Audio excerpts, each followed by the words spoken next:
Mali kɔnɔ Mali kɔ kan journaliste Seydou an bɛ bɛɛ lajɛlen fo ni k'u wale ɲuman dɔn. Marahaba. Seydou k'a dɔn bi ye ntɛnɛn ntɛnɛn m'a fɔ kaba o ye duwaku daminɛ duwaku daminɛ bɛɛ lajɛlen tɔnsi jɔlen don karaw. Journaliste Seydou maa min bɛ fɛn ɲini maa min bɛ jago kɛ maa min bɛ tubabu baara la journaliste Seydou k'a dɔn duwaku daminɛ duguba kɔnɔ bɛɛ lajɛlen de bɛ girin haraba i ko naji bɔnnen bɛ jakuma tɔn na. Journaliste Seydou an bɛɛ lajɛlen bɛ jɛ ka bɔ ɲɔgɔn fɛ so ni ka cakɛdaw sɛgɛrɛ ni ka suguba sɛgɛrɛ journaliste Seydou k'a dɔn o tɛ taa i k'a dɔn mankan kɔ bɔn zen kan bɔn bolo kan nin ye mun ye i y'i jɔ e kun kan k'i jɔ yan wa taa yen fɛ o damanda de bɛ tile guwa hadamaden la journaliste Seydou k'a dɔn sennama mototigi nogosotigi wotoronintigi i k'a dɔn mototaxitigi mobilitigi an bɛɛ lajɛlen kalansolen don ɲɔgɔn na siraba kelen kan bɛɛ lajɛlen ko k'e n'a de ka kan journaliste Seydou k'a dɔn bɛɛ de ta don o wuli ka jɔ n'o jateminɛ o tɛ taa hakili kɔ kɛlɛ journaliste Seydou k'a dɔn an bɛ foli ani tanuni kɛ ka ɲɛsin kɛnyɛrɛ ye arajoso minnu bɛɛ n'u daburu turulen don an na u fana kɔrɔtɔlen don ninnu n'an tɛ wa mun bɛ jɛngɛfɔ la bi mun bɛ yen i k'a dɔn ayiwa o n'a damanda nin bɛɛ bɛ dilan ni hakili de ye. ko mɔgɔ makɔnɔ t'i diya. o ye tiɲɛ ye. mɔgɔ makɔnɔ t'i diya dɛ. E t'i yɛrɛ sagoya la i bɛ maa wɛrɛ de sagoya. o ye tiɲɛ ye. nin bɛɛ ye hakili ye. journaliste Seydou k'a dɔn hakiliw farala ɲɔgɔn kan anw ka nin fɛ yan. sabula a fɔra anw ye sɛbɛnfura minnu bɛ laadalabɔli kɛ an k'u fara ɲɔgɔn kan kunnafoni min n'a sɛbɛnnen don dabaji karamɔgɔw fɛ kunnafoni ka lase jamanadenw ma ka faamuyali sɔrɔ a la journaliste Seydou hakili la o baara an bɛ kan k'o de kɛ journaliste Seydou k'a dɔn wulikajɔ ni jateminɛ ni cɛsiri an tɛ baara in kɛ abada n'a maa saba ma jɛ sɔgɔmada in na min ye Hamɛdi Jakite ale de b'an gɛrɛtigɛ la a bɛ so fankelen fɛ an n'a ɲɛsinnen bɛ ɲɔgɔn ma e ni ne fila tɛnkunnen bɛ ɲɔgɔn na an ta kɛn bɛ patikolonbajɛ ye an bɛ ɲɔgɔn fɛ nka an man di e ni ne e ni ne bɛ goya cogo jumɛn na an man di o e ni ne ma deli ka ja ne kɔni kelen bɛ ka Ala minɛ k'i mara ne ye maa mara masa de ayi ne ye kalanden min ye karamɔgɔla bato ka di n ye kojugu n'i ko n ka da yɔrɔ min na n bɛ da yen n'i ne ko i ka da yɔrɔ min i b'i da yen n'i kun b'i da yen i tɛ taa kaso la o. C'est ça le problème. Ayi o ye Ala latigɛw ye. Aya. Ala latigɛw don. Ala latigɛw don. Nka maa yɛrɛ bɛ ko dɔw laɲini. Ayi. Hali bi a dɔ dabɔlen t'i fɛ. Kabini an ye kuma daminɛ kabini n nana sɔgɔmada in baara ka kuma i fɛ. A fɔra n ye i ye nin kɛ i ye nin fɔ n taara ka kuma i fɛ. Bisimila. Ayiwa. Ayi n b'i kɔ. Ayi n b'i kɔ. N'i ko n k'a kɛ cogo min n b'a kɛ ten. N b'o kɔni f'i ye. N'i ko n ka da yɔrɔ min n bɛ da yen. O de ka ɲi dɛ. A banna. Nɛgɛw kɛrɛfɛ Hamɛdi Jakite wuli ka jɔ kɛ n'i y'an yamaruya kunnafoni an b'a dakolo walo. El Hadji Daba Tunkara. Naam. N bolo bila n k'i sɔn o tɛ Ala kama sɔnni ye. Nkalon t'o ye. N bala cogo bɛ di. Journaliste Seydou. Ne. A bɛɛ taa maanifin tɛ se ka da f'i k'i sigi fɔlɔ. O ye tiɲɛ ye. Journaliste Seydou k'a dɔn n bɛ n bolo bugɔ ka don n bɛ bɔ ni sɛbɛn ye sɛbɛn min n'u k'a ma 22 septembre. Kɛlɛ bi don. Yɛlɛma hɔrɔnya don. Kɛlɛ bi don ye 26 mars. N da de fili la o. Awɔ. Téléphone bila kɛ e da tɛna fili cogo di. Téléphone b'i bolo k'i ka kuma. Mais il y a un problème petit. Mais c'est Samsung Galaxy Note 20 il est pas. Et que ça soit un NASA. Dépose le téléphone, on parle. Il a bena. Journaliste Seydou. N bɛ bɔ ni sɛbɛn ye sɛbɛn min n'u k'a ma 22 septembre. Yɛlɛma hɔrɔnya don. Kalo 3. I k'a dɔn a t'i ye. Kalo 3 i k'a dɔn a bɛ Alahu Taala ka danganiya kɔnɔ. Sabula bana ye Ala ta ye. Dɔgɔtɔrɔ Choguel ko k'Ala Mayiga qui dit mieux. Dankɔrɔba wulila k'i jɔ. Farikolo bɛ n gaki. Hakili bɛ n gaki. Journaliste Seydou k'a dɔn taamacogo ɲɛna. Kumacogo ɲɛnen don. Fa bɛɛ lajɛlen dafalen bɛ dɔgɔtɔrɔw de y'a sɛbɛntiya. Journaliste Seydou k'a dɔn o kuma n'a ma ɲɛ k'a fɔ Ala gɛlɛya de y'a sɔrɔ. Journaliste Seydou k'a dɔn ni minɛn segira a cogo la. Dɔgɔtɔrɔ Choguel ko k'Ala Mayiga i k'a dɔn a bɛ wele ka taa bila a ka baara kɔrɔ la. O de ye premier ministre ye. Journaliste Seydou k'a dɔn ka ko bɛɛ lajɛlen jɛya ni ka ɲɛfɔli kɛ a ka faamuya a ka ɲɛdɔn. Dɔgɔtɔrɔ Choguel ko k'Ala Mayiga i k'a dɔn a kumana jamanadenw ye. Nin sɔrɔ la ani Asimu Goyita ka kɔrɔfɔ tɛmɛnen kɔfɛ tile 2 in na i k'a dɔn a kan ka yɛlɛ i k'a dɔn primature la. Garde corps ni mobilibaw bɛ tugu a nɔfɛ. nɔfɛ sa docteur Choguel Kokala Maïga encore tole kundo minnu ng'u ɲɛna ko banna Joan Sedu k'a dɔn u ka ala kɔnɔ minnu ng'u ɲɛna k'a fɔ Choguel Kokala Maïga ko nin y'a dajilen Joan Sedu k'a dɔn u ka kɔ kɔnɔ sɛbɛnnikɛla ko ala ye maa min da san dan balo kama o tɛ sa abada a sa kɔnɔntɔn a kumana kuma kɔrɔfɔ ninnu kɔnɔ Joan Sedu k'a dɔn a y'a jira k'a fɔ a ka bonya a n'a ka tani bɛɛ ka ɲɛsin i k'a dɔn nin denmisɛn jalatigiw ma min ye kolonɛliw ye Asimu Goyita Maliki Jaw Sajo Kamara Moribo Kɔnɛ Ismaila Wage i k'a dɔn ninnu bɛɛ lajɛlen y'a ŋaniya ninnu bɛɛ lajɛlen y'a ɲini Choguel Kokala Maïga ka ɲɛ an kɔrɔ fo a ka segin ka na a ka minɛn de ta n'o ye premier ministre ya minɛn ye Joan Sedu a ko a bɛ ala waleɲuman dɔn a bɛ barika da ala n'a kira ye Joan Sedu k'a dɔn a bɛ foli ani tanuni kɛ ka ɲɛsin an maa minnu kɔnɔ jɛlen kun don n'an ye dugawu k'a ye misiri kɔnɔ ka taa bila églisiw kɔnɔ maa wɛrɛ gansan minnu ye dugawu sama ma ka bɔ Mali kɔnɔ ani Mali kɔ kan Joan Sedu k'a dɔn a bɛ nin bɛɛ lajɛlen fɔ ka waleɲuman dɔn ala latigɛ ani ni ala ka ko bolili kan Joan Sedu k'a dɔn o ye wajibi duguba kɔnɔna tɛ i k'a dɔn togodaw tɛ tigɛbugudaw tɛ Joan Sedu k'a dɔn a ye kunnafoni sɔrɔ ka bɔ fa bɛɛ lajɛlen na maa min ni min ni ngɔni n'u ye ŋaniya ɲuman ta k'a sɛgɛrɛ maliden cɛman ni musoman n ka foli b'aw ye jamanakuntigi min ye Asimu Goyita ye denmisɛnnin min don a b'a taa f'a dɔn kosɛbɛ sabula don min a bɛ fanga in da a ye hakilina minnu jira an na a n'a ye taabolo minnu jira an na o ye Mali danbe seginlen a ma Mali ka bɔ i k'a dɔn bɛnsɔnkɔniya kɔnɔ Mali ka bɔ juguya kɔnɔ ani janfa kɔnɔ Asimu Goyita y'o baara minnu da o de y'a to an bɛɛ lajɛlen b'a nɔfɛ o tuma min ye Asimu Goyita n b'a fɔ k'a waleɲuman dɔn a ye dabali bɛɛ tigɛ a ye fɛɛrɛ bɛɛ tigɛ n ka farigan in kɔnɔ min kɔni bɛ se k'a to ayiwa ne yɛrɛ ka hakilinaw ani min fara ɲɔgɔn kan maa wɛrɛ kana taa bɔ ni kuma wɛrɛ ye o de kɛra sababu ye i k'a dɔn fɛn bɛɛ lajɛlen ka ɲɛ dɔgɔtɔrɔw minnu kun bɛ n kunna pikirikɛlaw minnu kun bɛ n kunna kiliniki ayiwa pasɛri i k'a dɔn a dɔgɔtɔrɔ Mali dɔgɔtɔrɔba bɛɛ a dɔnnikɛlaba bɛɛ nin bɛɛ lajɛlen ye magɛn nin bɛɛ lajɛlen nin kumana nin bɛɛ lajɛlen taara hakiliw fara ɲɔgɔn kan min ye wulikajɔ ni jateminɛ dɔgɔtɔrɔ Choguel Kokala Maïga a ko a ma ɲinɛ min ye Asimu Goyita ye a b'o fɔ k'o waleɲuman dɔn ale de ye masakɛ o tɛmɛnen kɔfɛ a den min n'o y'a jɔyɔrɔ minɛ sana a ka kɛnɛya o de ye colonel Ablaye Maïga ye i k'a dɔn Ablaye Maïga a nisɔndiyara a kɔrɔ ale ye baara bila danga min na kamalen y'a ta o danga dilan min ni min kan ka kɛ min ni min kan ka fɔ i b'a sɔrɔ a bɛ komi ale yɛrɛ de kunbara ka kuma fɔ a fɔ nin cogo in na a kɛ nin kɛcogo la a ko a ye baara kɛ k'a ɲɛ a y'a bila danga min na ale bɛna ta o danga na o tɛmɛnen kɔfɛ min ye Mali ye waati dɔ sera Asimu Goyita ye kuma minnu fɔ an k'o lajɛ Mali denmisɛnw sifinnakaw bɛɛ lajɛlen kan ka jateminɛ kɛ ka wuli ka jɔ kɛ ka hakilinaw fara ɲɔgɔn kan jamana in i k'a dɔn kolonɛliw kɛlen bɛ ka baara ta danga min na i k'a dɔn bɛɛ lajɛlen kan ka wuli ka jɔ kɛ ka tugu olu la o de bɛ kɛ sababu ye min kɔni b'a to ayiwa an bɛ kisi fɛn caman ma o tɛmɛnen kɔfɛ a ko i k'a dɔn jɛgɛ bɔra Lasana ka ayiwa jɔ la ka na Fuseni ka jɔ la filaninw ba bɛ na duman kɛ Maliden bɛɛ de ye kelen ye ale kolo Choguel Kokala Maïga ale bɛ yan bi Musa bɛ yen sini Bakari bɛ na sini Daba bɛ na sini nin bɛɛ lajɛlen fa kelen ba kelen nin bɛɛ lajɛlen kun de ye jamana ɲɛtaa ani jamana dabalikura kan ka tigɛ o tuma a bɛ barika da Ala ye a bɛ barika da dɛmɛbaaw ye maa o maa b'a la ni ŋaniyajuguw tɛ ni hasidiw tɛ maa o maa ba Hachidi, Premier ministre Yofo, moi j'ai écouté les discours. Choguel est un très bon écrivain. Livre Sebenado, Amani Zebene. Hachidou Ngania Djougou. Djougou te Choguel là. Djougou te Choguel là. Mado de billets c'est noté. Ni Choguel yere ni nga Djougou tal. Amba Djougou don. Akate meni bare. Ngwambe Djougou don. Nyininga. E de bina jugu kere Choguel la ka so jugu tala wa ne ba kere nyininga aywa jugu fogana sedo e jugu ye subhanallah nywa na hashirite fiba foko fiba aduna menga fiba foko Choguel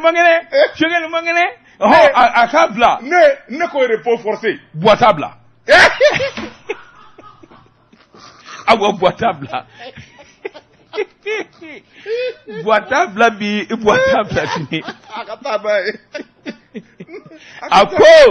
kuma labana ako ala ka barika do Mali la ala ka barika do Malidenw na ala ka Mali kisi ka Mali tanga ibi nyala kundo WhatsApp ka donc la ba do be ta yo fla do la ka sebo ko ko ye shogali ko asimi kele ka shogali nyini ka ko yala kene na wa ko ye do mi ngede ko shogali yo de ke kuluba bo ya hali bi ni ka hashida afuma di ni mu ye sebanye ni ne o laje shogali ka bloki ba nyoko na de wala awo ni mu ye sebanye anye mi mo 22 septembre kono yele ma horonya do Kama tungara mi ala foka ala barika ala ni che mindega do ka boni sebenye ango mi ma nouvelle horizon nyadangura siriba no ye toguna a Traoré toguna ko mundi ya kasbenye toguna ko ako fleba warebe musonyuma na minda cheye femenye cadre d'échange et regroupement parti politique pour une transition réussie ou togo yelemana ou toi darako cadre d'échange parti politique et regroupement et retour à l'ordre constitutionnel oye kalafili kake Semenigala ko ako do akun furanja ina o bora ka nyoanye ke hotel dola ko mi ma hotel le colonne kuma ba chama boruda apuma ba folay jamana kundigi no ye colonel Assimi Goïta ye kwa ka premier ministre nyuma nyini ko shogal may asoro law premier ministre nyuma be teme shogal kan non avec a fo Assimi de Assimi ba don mi ngan o ya fo Assimi de e ko tew ne bu jabi Assimi ki dade shogal kan nam mais décidément mais avec un faux président on change pas une équipe qui gagne. Est-ce que tu es le porte-parole de Assimi Goïta? Non, pas du tout. Alors ou quoi Assimi de premier ministre nyumanyini je suis libre de donner mon opinion également. Ça je suis d'accord. Merci. Semenigala ko akoni ata kalaje feminye mekalo kile mugani kele feminye anga jamana ye wala ya minya soro cadre d'échange ma ya jira ka fo oden na ke sababu ye ma chamanga do ka fo jamana chamanje la fanga asigine be gele aka gele ya debe jamana maraba u yere dama ni nyanje jamana do ko lu sigile do nu ka hami u ko la kana balia ko kelembe banajugu deye ni ngoni na charno be malifa bela jele fe cadre ma ka puma do de semenigala ko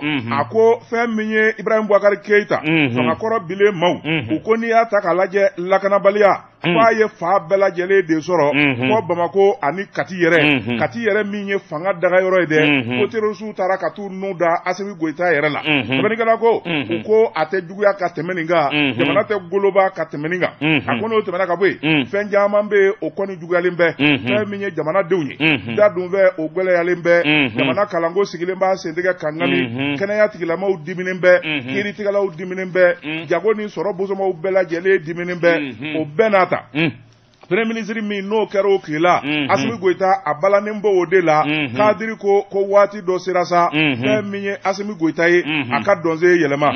ko ni ye jamana soro ko taka laje jamana deun usigilembe ka jamana ka soro kono sabula ni malikura ko fora an bi fenvolo mi nyini oye dunga fade ko sugula fe shitise ka sa jamana deun yere kono ganembe ambalaka u kerebete nu dona sugula na songoni mana chutike kaba ambalaka u debi sugu yala kaba do bi se ka sugu yala shienani umase kan goyo sabolo ala ni sugu gele afe ala gala ko akoni ya takalaje nyina mvene cadre d'échange fa akoro mauko akoni ya takalaje nyina zamya maja ko sabuke angere masoro senekela ufe muna angere masoro gouvernement de desera koloko so cho o de kera sababu ye senekela utoro la uye kule ka bo fa bela jelepe ko ni senefe maso fe minye fandanya ani koliye o de bi jugu ya jamana kono cadre ko akoni ya takalaje jamana annafoloko fene sharia mi no la beneme no loi de finances rectifié akoni yo tako laje olu maso sabula uyaye président era ka baraka yoro no e présidentier na folo mi mvara la yenga obiti jo milliard duru la ko bi se ka ke chuko jumena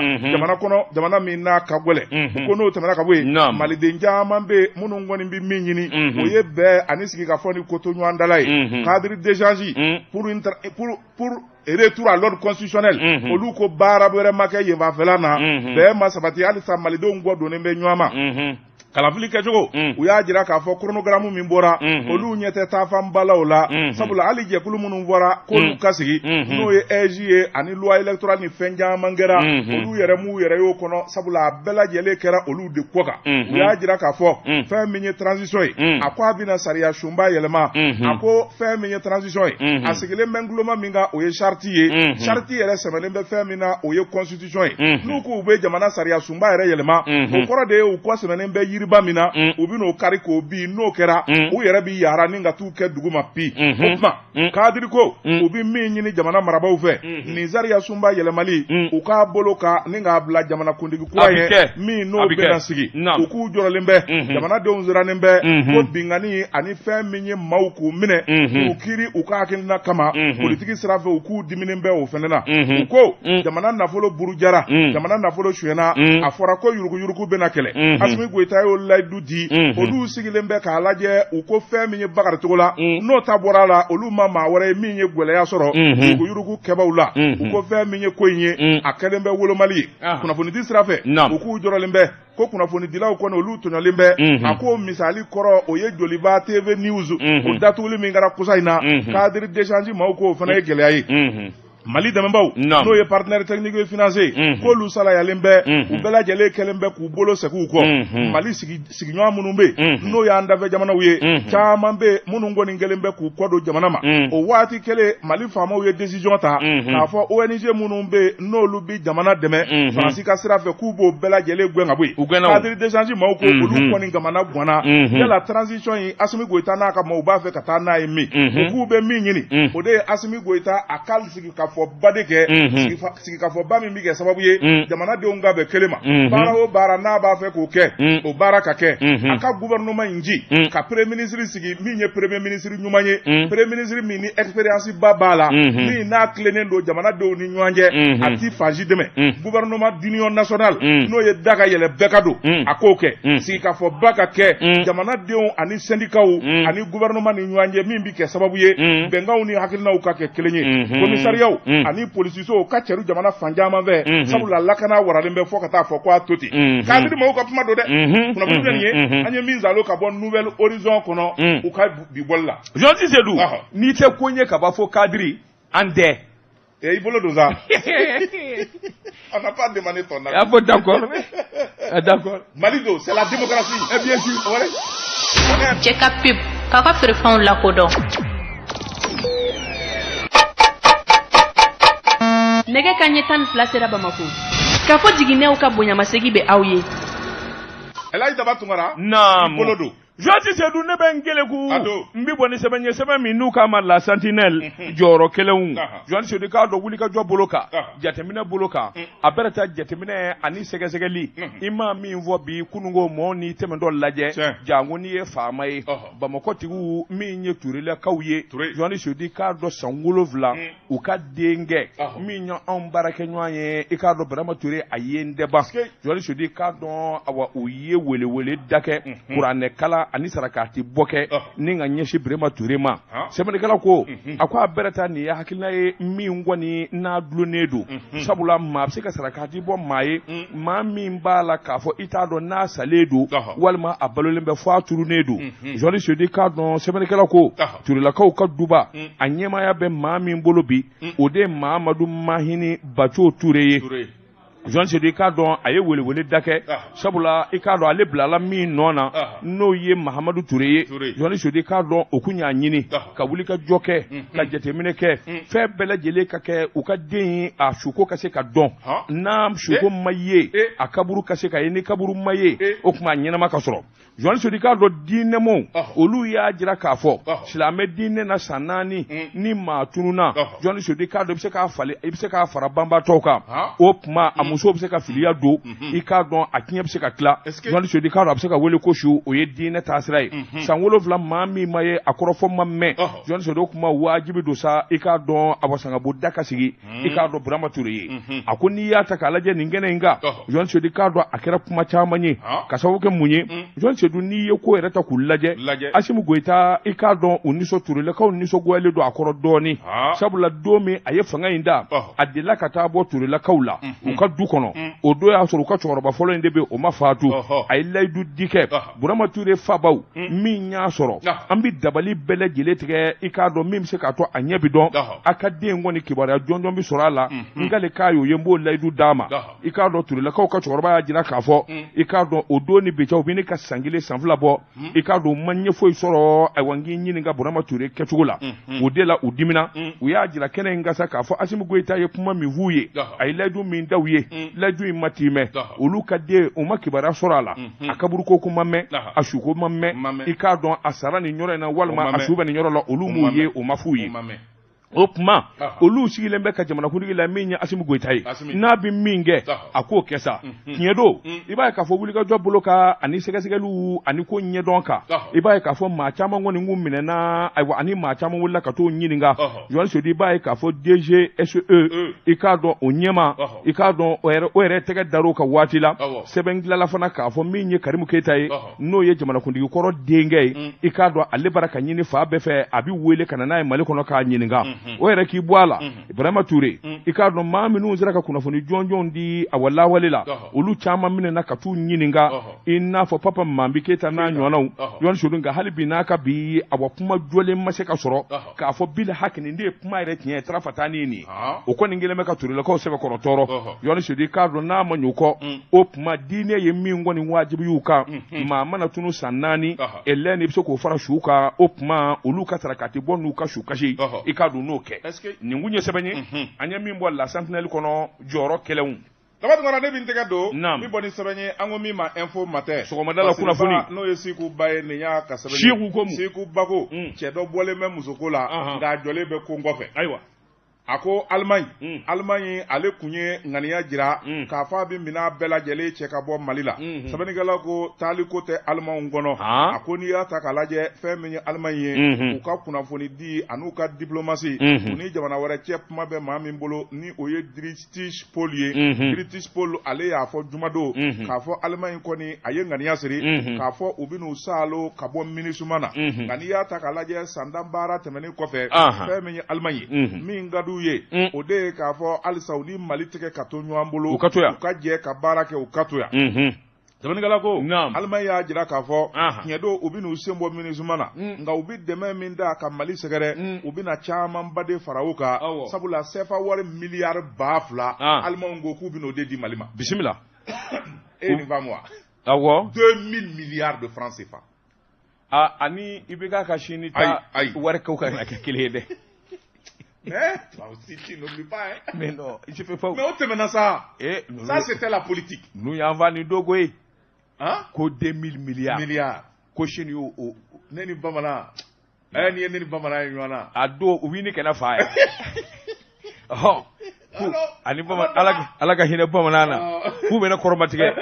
e min tɛ i bɛ k'a fɛ a tɛ nin ye wa jamana ma bɔ nɔgɔ la n'o ko ne ye ala minɛ naamu gɛlɛya 2000 milliards a natɔ filɛ nin ye a bara ka bɔ Chine avion bi jigin sisan ne ko kuma n k'u ye wari mugu di a bɛ avion kɔnɔ ko avion fɔlen don wari la n ko tabarikala ja foyi tɛ mais anw kun t'a dɔn ko fɛn tɛ o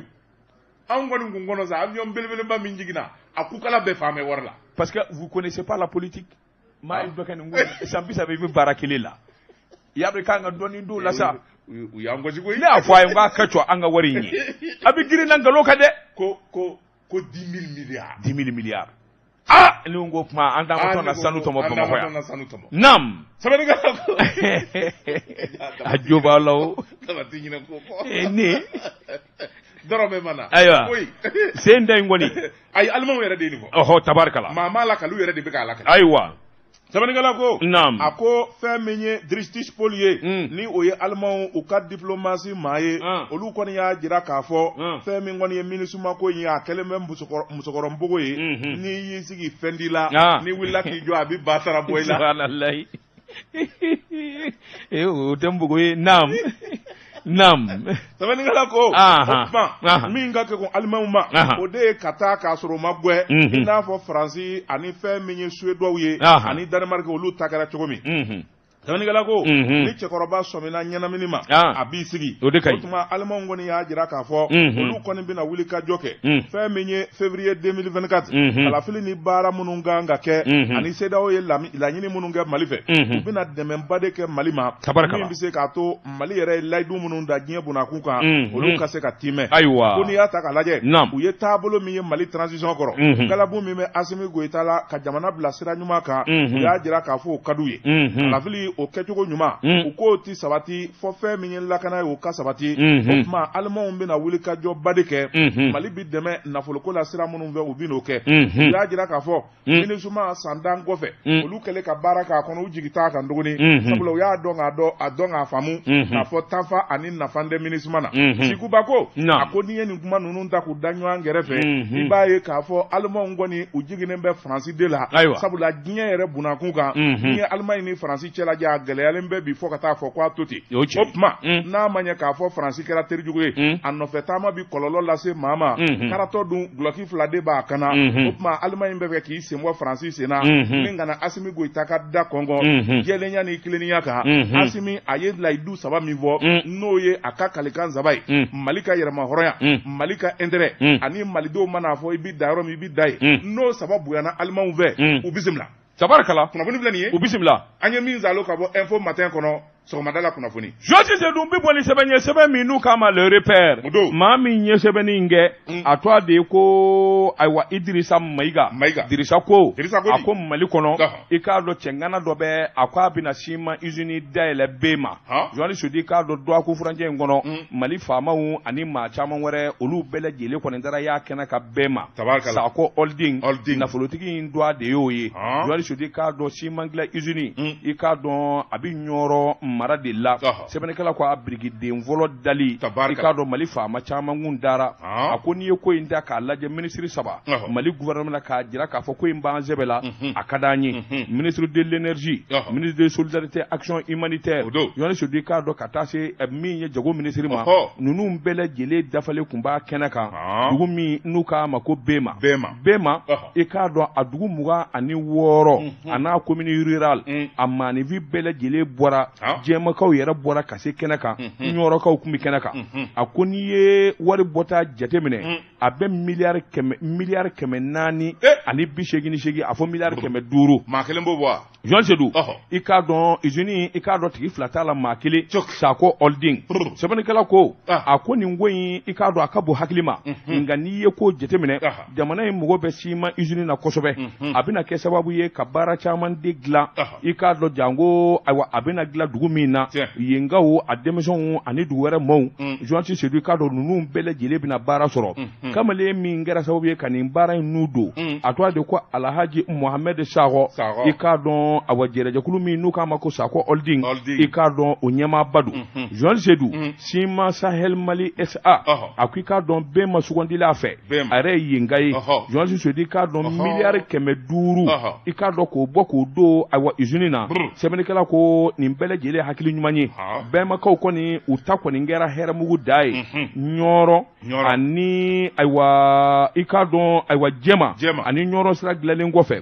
journaliste Seydou i k'a dɔn min ye kura ye a bɛ n'o fana walankata i k'a dɔn sigida in na nka usine ba min n'o bɛ ciment ko kɔfɔ journaliste Seydou i k'a dɔn a nisɔndiya barika bonyana kosɛbɛ min ye jamanakuntigi yɛrɛ ka ciden ye n'o ye Agibu Asimu Danbɛlɛ ye i k'a dɔn kun bɛ kɛnɛ kan journaliste Seydou sɛbɛnnikɛla ko jama lahulata min kun bɛ kɛnɛ kan nin bɛɛ lajɛlen taara ka nisɔndiya jira ministre min n'a bɛ jago kunna i k'a dɔn a y'a jira k'a fɔ jamana sigilen don ka nin n'a ɲɔgɔnna kɔnɔ ni nin ye kosɛbɛ ye i k'a dɔn jamana bɛ kan ka dɛmɛ fɛn o fɛn kɛ sabula a bɛ kɛ sababu ye i k'a dɔn minnu bolo bɛ don ca la maa 1000 bɔɲɔgɔnko olu bɛ ca ta journaliste Seydou i k'a dɔn awa kɛrɛfɛma dumuni feere la fara chauffeur kan walima i k'a dɔn n'a damanda o fana bɛ kɛ awa sababu ye maa caman ka baara sɔrɔ o de la i k'a dɔn wele da kɛra jamana denmisɛn minnu bɛ yen ni se b'u ye n'u bɛ jamana kɔ kan journaliste Seydou i k'a dɔn u ni nafolo ka na nafolo in mana to diɲɛ jamana wɛrɛ la journaliste Seydou i k'a dɔn jirikuru maa mɛn ji la cogo o cogo i tɛ kɛ bama ye min bɛ laban o ye faso de ye an ka jamana nafolotigi dama joli bɛ yen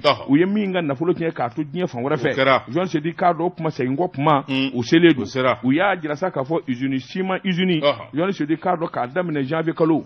tile 30 o kɔfɛ journaliste Seydou i k'a dɔn usine a na mankan bɔ i k'a dɔn n'u bɛ nin de fɔ k'o daminɛ na a ka kɛ sɛbɛ ye dɛ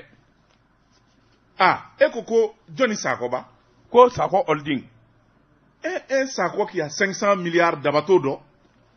mais c'est bizarre ne t'o dɔn ne y'a f'i ye ko ne nata ka bɔ ka so bɛɛ ma de ayi ne m'o f'i ye dɛ e de dɔn b'a ka ca ne dɔn b'a ka ca min ne bɛ marakaw ngo ni fila dɔw bi faamu mais marakala maraka nafolotigi banna dabatɛ min dɔn ne bɛ min dɔn Bakilu don ne bɛ min dɔn o ye ne wasa Seydou Nandimɛ n y'o dɔn ngura n'o ye wasara nvara kado bana maju sempara wasara kele maju petit baru ne wasale Umaru Nyangadu mfato ama Umaru Nyangadu wasale dono ye baru mi fana ko petit baru nga nyana tseka fo Solomani Fofana muluku solo kata se Bouakar Tandiama nunu ye ne wasawo mvaledo yare jeli ka falende donc je n'ai pas rencontré Sakho Aldin. C'est pas mon problème. Afle ka kuma mi wa kana kan ngalo de dongo do amina shima mizini dale.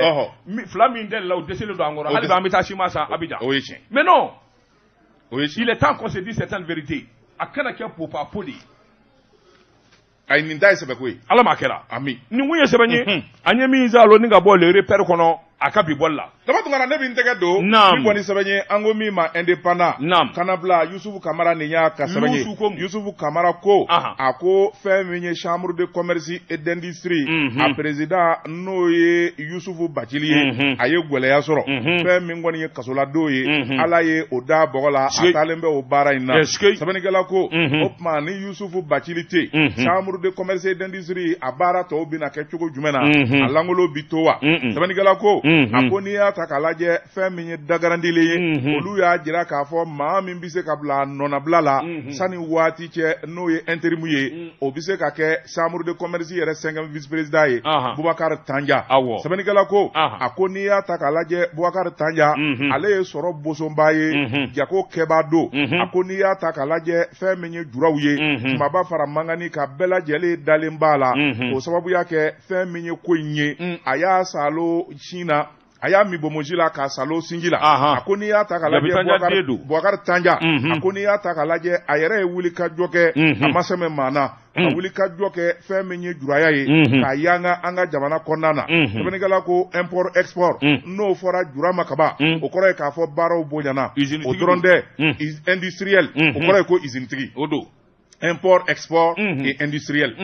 Sabanigala ko akoni ya takalaje atwa ma delika do konogolena jamana yingono ibise ka fembe fama atiye nyena wala akachi kacha nga ka fo kwaya ye konogolena ayi wasrame bado ma mindo amunyundo apmaka mangenye ma chesirle mbado sabanigala ko femenye jurawye ni jamake ubina ale de suwandi ninga bla chambre de commerce et d'industrie nyemayala sabula président noye Yusufu Bachiliye aye gwele ya soro ko sawuke bureau du vérificateur général o ye sakasikali minge ka rapport bo ka bi o koni ya ale jalaki ka jira ka fo sugublo temenjogo ala ni coronavirus a fole kwa ya telia sugublo temenjogo ku teliara kojugu temenikala ko ku teliara kojugu o de nana ni sharia dowye mi ngoni be ni kiriti la moko olu sosora Yusufu Bachili ka farafe minye aka secrétaire général ka Cheikh Umaru Kamara ani aka wor bondigi no ya agent comptable la mini sako no bela jele gwele ya soro udame kaso bombala ni wati na benigala ko ako fe menye jurawye utigale mbaka ka fo nimbara to wala sa ka lase jurawu akili kasigi sabu jamana magobe basigila mina kado jamana donga lafia mina songo kajigi mimi se ka to jamana ere basigile kato oye jamana donga kanuye au pays no organisation patronale des industriels akoni ya takalaje olubi dongerengere minge fe minye ni nafulo tigi bayi no ye Boubacar Tanja e Sancho ale de au bureau ma feneye wa wuli kajo ani chesiri bela jele kwa bise sabani kala ko urani unitiri o bela jele ma nyo zoro ma kelena ni jako dama diro ma o koni mbo da ka de la kaboli noyi nabuni blaniye anye mi zalo kabo indépendant kono akabi bolla Jonsi Sedou ni juraw farala nyanga Mali kono ko Boubacar Tanja akake chambre de commerce président a tesson be wuli balde day tegada nya donde ko jugu emuna ay wari nyini ka wari nzoro nyena e ka do bara indamne na folo akumbita liberade abi dara ni société ni servetu sanga na afiri mba doy ko tegati wolo nyanga de tewa Jabi Tanja yana kasa aya fwai kangari mbi dayel do mi zigile do akara nyena kana do foi la do kolo sanfɛ fɛn min n'a bɛ se ka gɛlɛya si ma kelen ni bi fɔn fɔ a kɛ min ka di jama ye a t'a fɛ a tɛ sɔn abada ayi ale m'a ɲini ko juraw de ko ale n'a u ka maa wɛrɛ Boubacar tɛ sɔn dɛ ayi Boubacar ka nin baara in kɛ chambre kana jɔ boli ka taa nin ji in kɛ ka nin kɛ a b'o kɛ k'a kɔrɔw kɔni to yen k'a kɔrɔw to yen a tɛ sɔn abada maju ni ba seru zila a tɛ sɔn diɲɛ na ba dɔn de n bɛ Boubacar dɔn ko ni jamana ko k'a mago bɛ Boubacar la dun a bɛ ban wa bon o fana bɛ se ka kɛ sinon kabini Isu Bakiri minɛna don min fo bi a ma tile kelen k'a ka bureau kɔnɔ ala diɲɛ don o don da chambre de commerce vice président bɛɛ bi ɲɔgɔn fɛ u bi taa ka segin la i k'a dɔn a ɲɛ bɛ se ka sɔrɔ cogo min il n'a même pas le temps et u k'a d'a ma c'est difficile qu'il accepte hein il n'a qu'à accepter u k'a d'a ma ni jama ye fɛn d'i ma a tɛ sɔn jama fana ala ka cibaa de ye et puis ala ka ci non et puis ala ka ci de don et puis Isu Bakiri a bi bɔ a timɛw ni ala jɛna n'a ye pourquoi tout ce changement là mais voilà justement en attendant non il faut évacuer les affaires courantes. Le premier vice-président, Nimafli, c'est Madjou Sempara. Oui. Il peut prendre les choses en main. Il y a un deuxième, il y a un troisième vice-président, quatrième, allez, il faut cinquième dit. Allez, Dimseni a Galabou Kakene, a Gringadi a Chikadi. Mandu Bise Kachi, ne Manduko, et Kabarake, Sani Yusuf Kabo. C'est possible? Au fond, c'est ah, notre cas, faut dire qu'on y a Maya. Et Abib Laladi, on va le commissionner. Georges Zedou. Premier ministre Tamakaya. Johnny. Shogel. A Doroke, voilà, Dengema Blano, la Baramania Aboloa. Bon, Bouakar Tanja peut continuer. Bon, ça c'est des premiers ministres Kakani, nous, ça c'est politique. Ni Wartuku Kakode, c'est pas la même chose.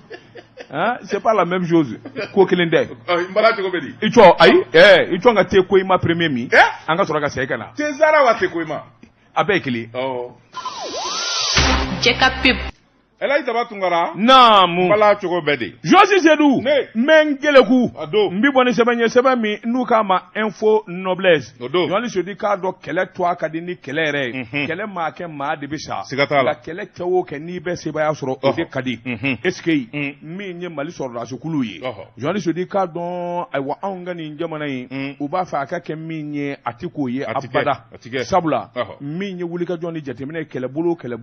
abena ka kele ke chugo do anata fa do ko bulu fara mi ma jitia kele tigi joni se di ka don ai wa mi ngoni wuli ka joni jetemene Bamanju jabala yɛrɛ de u taara dasili kɛ ngami Joël Sodi k'a dɔn yangadi ye ɲe kangesa a ko n'i y'a ta k'a lajɛ Joël Sodi k'a dɔn Bamanji n'i sigi k'i b'a kɔnɔ a bɛ fama Joël Sodi sabula olu ta ye bingani ye i bɛ wuli de k'u dɔ dɔlima saa kalo 12 i man ka ɲinɛ i man k'u to yen a ko n'i y'a ta k'a lajɛ min ye Togola bali i k'a dɔn o ye kɛlɛbolo ye ayiwa kɛlɛtigi i k'a dɔn min ye Sokolo mara ye Sokolo i k'a dɔn tile fila in na min y'an ka sɔrɔsugulu ye u ye wulikajɔ kɛ wulikajɔ in dun kɛra sababu ɲumanba ye sabula kunnafoniw faralen ɲɔgɔn kan a dɔnna k'a fɔ Bamanju kɛlen bɛ ka danga ŋurabɔ ka dagayɔrɔ kura ɲini maa min bɛ kɛlɛ in ɲɛfɛ o de ye lieutenant colonel Abdurahamani Kɔnɛ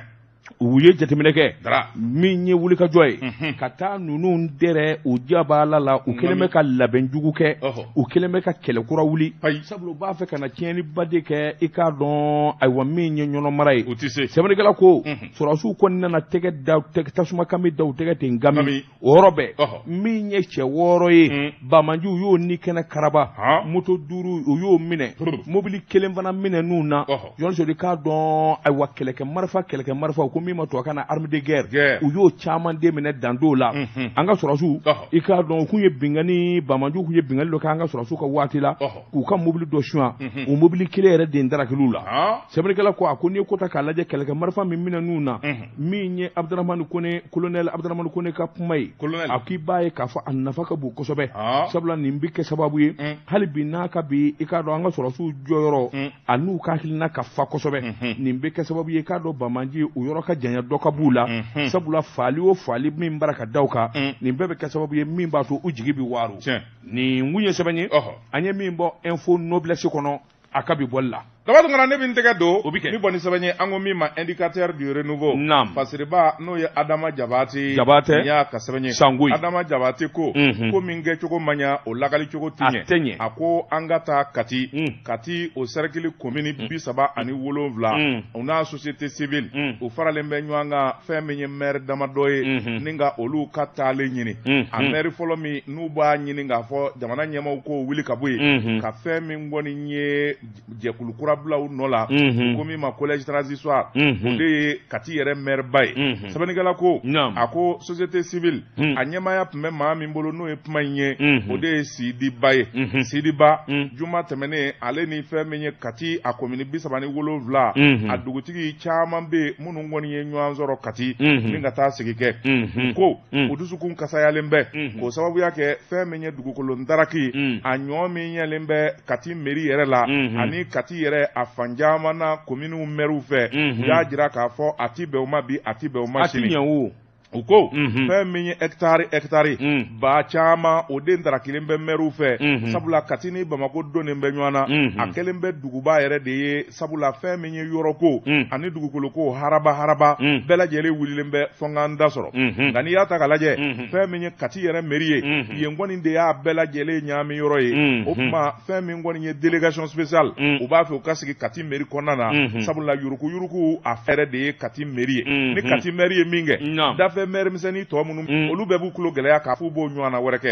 u ko n'i y'a ta k'a lajɛ fɛn min ye jamana faamaw ye colonel Asimi Goyita ka fara ministre kan min bɛ marabolokow kunna u kɛlen bɛ ka kulekan bɔ u la dugudenw de ka nafolo an'u ka dugukolo ndara kelen b'u la n'u kumana dɔrɔn o yɔrɔnin bɛɛ u b'u minɛ ka t'u kɛ kaso la foyi ti bɔ a la sɛbɛnnikɛla ko dugukolo ndarakila ninnu labɛnnen don sabula fɛn min ye kɛnɛw ye ani espace verts a bɛɛ lajɛlen de bi feere miliyɔn 100 caman k'a wari bila u kun wari b'u kun o tuma an m'an sago kɛ sɛbɛnnikɛla ko Kati ville yɛrɛ kɔnɔna na yɔrɔ min bɛ ni o ye Kati numurula ye olu ka misiri yɛrɛ dɛ misiri kan ka jɔ kɛnɛ min kan o feere la u y'o feere waritigi dɔn wa ni Asimi Goyita mi cogo dɔn u b'a suma f'a ka da la ayi u ti sɔn a tɛna k'i ɲɛna de kɔrɛ bɛ maire dɔn u bi sɔn dɛ sabula surasiw ka champ de tir min bɛ Kati ye maire bɛɛ k'o suma o ye tɛ surasiw ka titre ya u y'a di wala Kati mairie u y'a di n'a mi cogo dɔn a bɔ to so in kɔnɔ a bɛ pan an ka sow kunna sɛbɛnnikɛla ko a ko n'o bɔra yen fɛn min ye Ndubana a ko o école publique kɛnɛ min bilalen bɛ o école da la k'a fɔ o bɛ kɛ denmisɛnw ka farikolo ɲɛnajɛ yɔrɔ ye u y'o boson k'o feere i y'a ye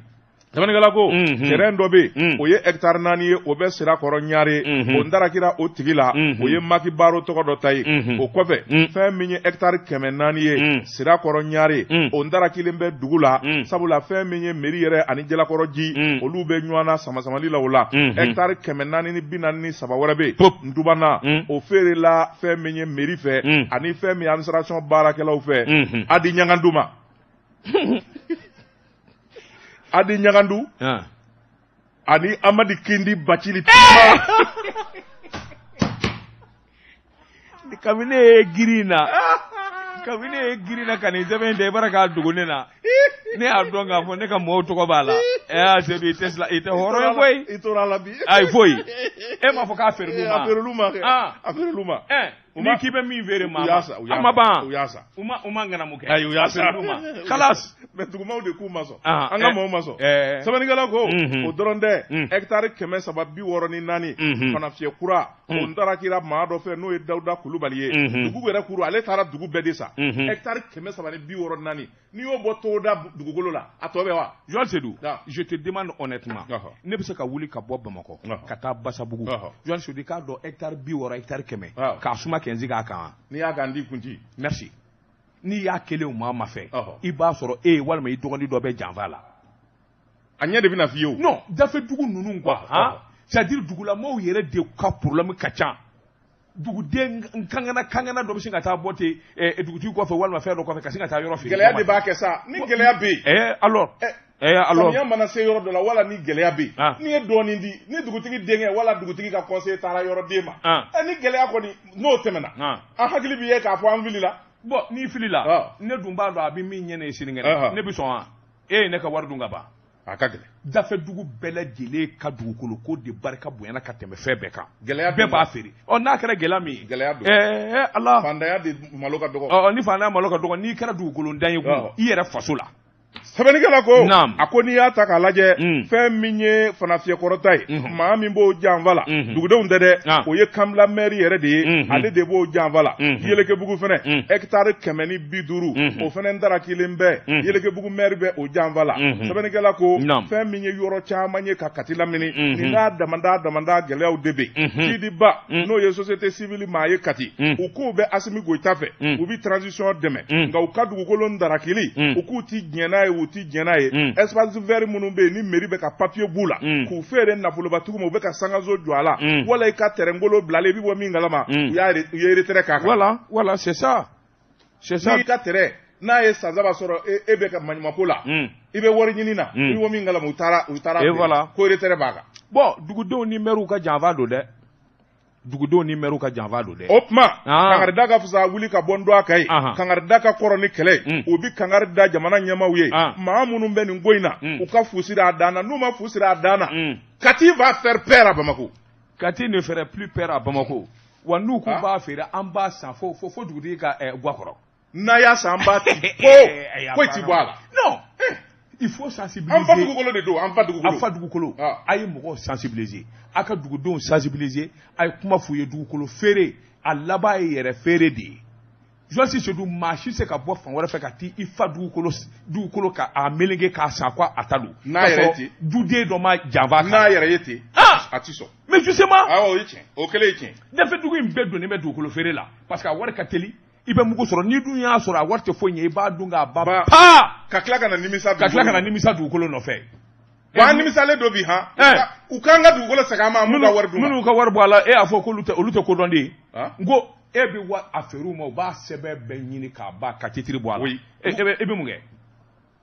e bɛ mun de kɛ san dugukolo sannaw nɔ tɛ dɛ dugukolo feerelaw de don maa min mana taa n bɛ miliyɔn kɛmɛ d'i ma n bɛ miliyɔn kɛmɛ duuru di a fɔ n t'a feere i fa dugukolo sannaw fɛnɛ maa ni kelen bɛ se ka hectare 130 ni kɔ feere alors pourquoi pas dugu tɔ bɛ yen mais pourquoi pas a wari bɛ n bolo donc c'est louche qu'est-ce que louche a sanni kɛcogo man ɲi n'i b'a fɛ a ka sa i bɛ taa dugutigi bulon de la a bɛ kɔrɔfɔ bi kɛ ni wari bi sara a bɛ sara dugutigi bulon la dugutigi den mana feere e bɛ mun k'o la ne mago bɛ hectare ne mago bɛ hectare 200 la Basabugu Basabugu hectare kelen o hectare kelen je te donne 2 millions n b'a sɔrɔ wa n t'a sɔrɔ an ka ɲɔgɔn ye su e ko joli 2 millions hectare kelen an ka ɲɔgɔn ye su in na Babilen b'e fa hali a tɛmɛ wallahi cɛkɔrɔba b'e fa hali a tɛmɛ ni tan suma ka d'i ma wallahi an ka cɛkɔrɔba b'e kunji hali a tɛmɛ parce que hali a ka gɔnforo i bɛ sɔn k'a feere an b'e kunji o Joasi Sedou ne bɛ n bolo bɔgɔ ka don n bɛ bɔ ni sɛbɛn ye sɛbɛn min n'u k'a ma indicateur de renouveau a boliko siɲɛ 3680 ani 80 Joasi Sedou maa min ye sɛbɛnnin kɛ a tɔgɔ de ko Usumani Dawu Usumani ko i k'a dɔn dugubakɔnɔsigi an bɛ ne ka siransan han Joasi Sedou i k'a dɔn maa minɛ ka taa dogo u k'o de ma tubabukan na otage Joasi Sedou i k'a dɔn nin otage ko in daminɛnen bɛ an ka dugubaw kɔnɔ a ko tile 2 in na Bamakɔ hali yɔrɔ jan yɛrɛ tɛ koyi min ye hôpital du Mali kɔfɛla so belebeleba dɔ bɛ yen u kun kelen bɛ ka hôpital du Mali i kɛrɛfɛla in na Yirimajɔ wa hôpital min bɛ Yirimajɔ hôpital du Mali goudron b'i ni yɔrɔ min cɛ a lajɛ ka ɲɛ Misabugu près de l'hôpital du Mali des otages libérés par les forces spéciales ne ka so kɔfɛ Allah akbar Sedou sɛbɛnnikɛla ko an ka sɔrɔsikulu minnu ayiwa n'u bɛ nin baara in ɲɛdɔn u k'o de ma force spéciale u ye kunnafoni sɔrɔ Joasi Sedou k'a dɔn a bɛ waati jan bɔ ka dɛngɛniya sɔrɔ k'a dɔn k'a fɔ maa dɔ minɛnen bɛ ka t'u dogo lazara fɔtɛni waati i k'a dɔn sɔrɔsikulu nana wuli ka jɔ kɛ u bɛ so min kɔnɔ k'a dɛngɛniya sɔrɔ ka so in lamini k'a koli Joasi Sedou k'a dɔn so in kolilen kɔfɛ minnu bɛ don kogo fɛ o minnu bɛ parachute la o minnu bɛ Dakari ka don Joasi Sedou u ye hi kɛ kɛ so in ka ten ga u ye hi kɛ so in ka taa sɔrɔ du kelen mumɛ bɛɛ waritigi dɔ i k'a dɔn u ka du mumɛ bɛɛ lajɛlen minɛnen d'u bolo ka t'u dogo o so kɔnɔ u b'a ka telefɔni ci ayiwa k'o ka wari sara waasow ka bila min ye nin wulikajɔ in ni jateminɛ sɛbɛnnikɛla ka komini 6nan novembre tile 18 tɛmɛnen a k'i b'a ye k'a fɔ nin ko in kɔni a barika bonyana kosɛbɛ sabula kunnafoni sɔrɔla i k'a dɔn awa ma hakilima dɔw kɔni ye kunnafoni didi k'a didi fo lakana tigɛlamaw olu hakilina ka sɔrɔ ka d'a kan a ko n'i y'a ta k'a lajɛ min ye gardiw ye ani polisiw MSI John Sodi k'a dɔn olu de sera ka nin baara in kɛ otage kelen o kelen u y'u wɔgɔbɛ ka bɔ ninnu tɛgɛ kɔnɔ John Sodi k'a dɔn maasi ni ma to a la awa maasi ma jogin a ko n'i y'a ta k'a lajɛ minnu kɔni bɛ yɔrɔ in lamini na a don caman kɔni ja sabula n'i ye nin ɲɔgɔn na ko ye min b'i kɛrɛfɛ e yɛrɛ tɛ ma mɛnna na an k'i siran John Sodi a ko i k'a dɔn ayiwa maa minnu kɛlen bɛ ka minɛni kɛ maa 4 u y'u tɛgɛ da bɛɛ lajɛlen kan k'u minɛ gami n'u u tɛgɛ melenge ka du kukala kan sɛbɛnnikɛla k'u sɔrɔla ka taa n'u ye direction générale de la sécurité d'état min ye ɲininkaliw ye ani sɛgɛsɛgɛliw ka se k'o ɲɛdɔn waritigi min kɔni sɔmɔw minɛnen kun don ka t'u dogo u m'o tigi tɔgɔ fɔ nin kun ye sɛbɛn ye an ye min bɔ indicateur de renouveau kɔnɔ a ka bi bɔli la ala k'a ni silamɛw porogo ya rabbi ne siranna dɛ kabini ne ye nin mɛn la hawla wala quwwata illa billah jandon yɛrɛ la kɔrɔko ka di ne bi n ka da kɔrɔsɛ don n taara gogoro kwalen basa sosafula kanu kɛ n ka da la bon i bi dugawu de kɛ ala k'i kisi ala dɔrɔn de bɛ maa kisi o t'i ka so da yan u t'i minɛ i ka so e filɛ nin e t'i sigi n'i wulila mobili la tilegan fara sufɛla kan Joan Siri kana ɲinɛ rétroviseur lajɛli de kɔ chaque 2 minutes il faut regarder chaque 2 minutes i mana kɛ maa o maa ye m'a fɔ b'i kisi dɛ sabula u bɛ se ka ce qu'on appelle en français le guet-apens u bɛ se k'o k'i la mais i kɔfilɛ k'i ɲɛ filɛ kuma bɛɛ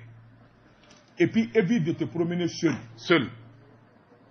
a fura filanan ye min ye rentre chez toi un peu tôt don i ka so joona voilà fura filɛ nin de y'a fura duman ye ne siranna koyi sira dama nka comme u bɛ waritigiw dɛmɛ anw tɛ dɔwɛrɛ ye animateur jalanko i t'a dɔn ko i tɛ waritigi f'i ka n'u ye minɛ sisan u bɛ ne wele daba 100 millions ɲini ka na Seydou bɛ bolo la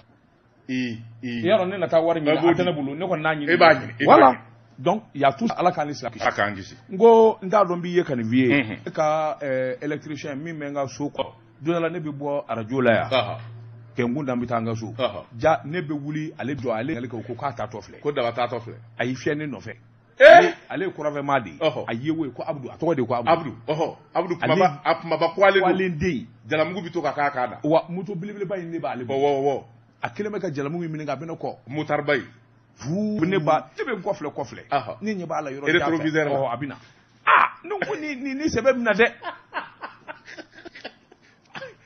ne ye n dila dɔɔnin fara vitesse kan a ka fara a bɛ fara ne ko ni tun ka jigin ne bi fɛn o fɛn dɔn kuranɛ haya la n'o bɛɛ kalasa ala k'o don n'a cɛ ka se n ka da la yɔrɔ min ka mobili ma sa sara ka dayɛlɛ n ko n bɛ n pan ka don n ka so a sina ka na fɛɛrɛ jɔ ten ka jalamugu melenge ten koro n b'i nɔfɛ ka n ko n ye haramu i tɛ baara kɛ n bolo bilen f'i ka sa an tɛ baara kɛ bilen n ye haramu de i bɛ tugu n kɔ mun na Jean Sedi waati la ka waati ma se bita an b'a bila yan a bɛ nin fa ni jatigɛ ye an bɛ bita bila yan Jean Sedi k'a dɔn ayiwa Sim market nin ye Dakabana alimentation ye su fara tile kan i k'a dɔn fɛn o fɛn n'a b'a ɲini balofɛn na nin bɛɛ lajɛlen yɛrɛ kelen don immeuble bama na i k'a dɔn a filɛ nin ye ACI cɛmancɛ la da min bɔlen bɛ ka ɲɛsin BMS ma foli ani tɔn ni Adama Tarawele Nostradamus le diamant noir mon grand frère de charme oui mon grand frère de charme i hakili to a la Jean Sedi k'a dɔn kɔrɔ mana na adamaden farikolo mana sɛgɛn sufɛ i k'a dɔn i farikolo b'i sɔsɔ i jan don a la kiriki a bɛ jɛ ka fɔ la yan kiriki Daba Tunkara foli ni tanni a bɔra Elhaji Seguba Konare yɔrɔ a n'a badenw fɛn min ye alisilamɛw ye minnu dara ziyara kɛnɛ kan ko ka foli ni tanni d'u bɛɛ lajɛlen ma duwawu camanba de kɛra jamana ye ani jamanadenw ye Ala k'a bɛɛ lajɛlen minɛ fɛn min ye juma nata ye an kun dalen bɛ yɔrɔ min kan o ye Sebejana ye Sebejana karamɔgɔkɛ Ala ma hinɛna Elhaji Mahama Konate la a denkɛ ni o ye Elhaji Sheikh Idris Konate ale ka kɛlen bɛ ka kɛnɛ belebeleba sigi o bɛna kɛ wajuli belebeleba ye ani fɛn min ye hadara ye o bɛna kɛ ani duwawuba ani kuranɛ kalan bɛna kɛ jamana ye k'a daminɛ juma na ka na sibiri la. Jɔn Seydou i k'a dɔn farikoloɲɛgɛkɛlaw olu bɛna fɔ anw kɔ i k'a dɔn surafana t'u ma du su in na segin bɛ kɛ nin gafe kelen ka nɛgɛ ɲɛ 20 ni kelen sanga 30 ne bɛ se ka na kumaso in kɔnɔ jɛmukan min n'an k'a ma ko bamanankan min ye ni ne wulila sa dozo den ni dozo ba ale bɛɛ sɔrɔ ka fɔ ne kɔ ni ala sɔnna sini sɔgɔma an bɛ ɲɔgɔn sɔrɔ nin kumaso kelen kɔnɔ nin waati kelen la sɛbɛnfura kuraw bɛ bɔ k'olu lakali Ahmed Jakite n'a ka kalandenw kun bɛ nɛgɛ la Jɔn Seydou Daba Tunkara wa salam.